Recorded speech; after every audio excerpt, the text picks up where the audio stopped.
Maayong kabuntagon sa inyong tanan sa mag-vlog na pod ang taga Bukid. So for today's vlog guys, akong i-share sa inyo ang among pipino. So makita ninyo guys nga naa na siya bunga og daghan kay siya bulak guys.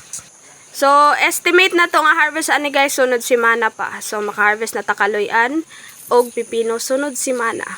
So sa kainit sa panahon mga kabukid, kailangan ako bisbisan ang dapat bisbisan. So kailangan ako bisbisan ang among pipino kay nag-apply ta og fertilizer nga granules. So kay wala may ulan pila na kaadlaw guys.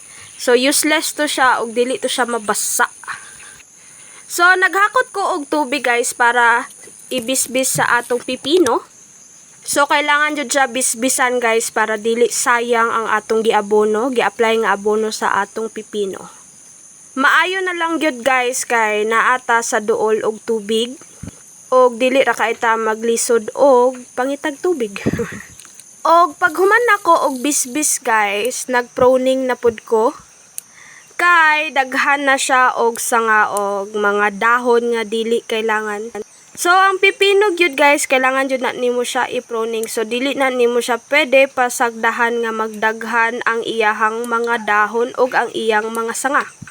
So, kailangan jud nato siya tanggalon para fully develop ang mga bunga.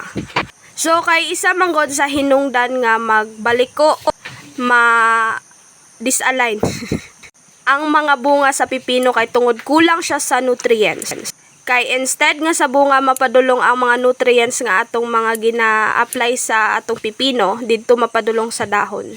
So mao gyud na siya ang bantayanan guys basta naa kay pipinuhan. Dili gyud dapat baga ang dahon, dapat bunga ang magbaga kay ang dahon dili ma-harvest. So karon guys, kung gusto mo makabalo kung unsa ang mga dapat tanggalon sa pipino, no? So akong share sa inyo ha kung ginaunsa nako. So makita ninyo guys nga baga kay siya og dahon, di ba? So dili kay ninyo makita ang mga bulak. So ang mga pollinators ana guys maglisod pud na sila. So kana guys sanga na siya sa pipino then makita ninyo na bunga. So diri dapat ninyo siya gupiton. Yeah. So inana ang pagpruning og pipino. Based sa akong experience guys, mao ni siya ang maayong himuon sa pipino kay sa una dili mi naga-pruning so daghan pod gyud bunga ang among pipino pero mga bawog siya, so class B siya sa market. So kay kanya-kanya raman gyud ta og diskarte nga mga mag-uuma. So share lang pod ni nako guys ang akong mga gina-apply sa akong pipino. So makita ninyo guys nga bunga na siya, then mo to siya akong gigupit, and then ako din na siyang ginatanggal kay para walay sagabal sa atong pipino. So ang purpose manggod ana guys is ang bunga is maka concentrate siya guys. So concentrate dito ang nutrients. So dili na siya moabot pa moadto pa sa lain. So mo tong ginaputol na namo siya. Og pag uli na to guys, mao na ni siya ang atong naabtan sa atong balay.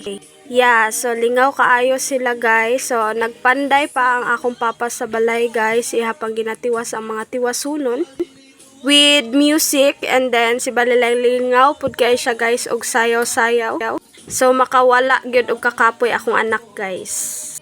Og diri ra gyud kutob ang tanan mga kabukid. So salamat sa pagtanaw sa akong mga vlog. Bye! See you in my next vlog.